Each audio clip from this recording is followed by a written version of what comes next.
أعوذ بالله من الشيطان الرجيم. بسم الله الرحمن الرحيم.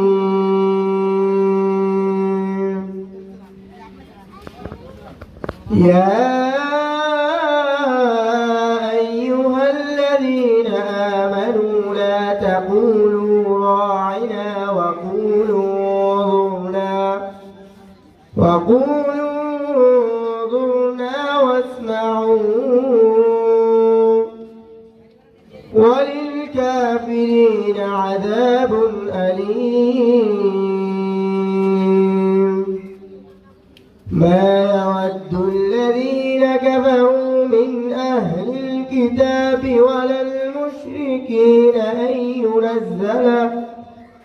أن ينزل عليكم من خير من ربكم، والله يختص برحمته من يشاء، والله ذو الفضل العظيم. صدق الله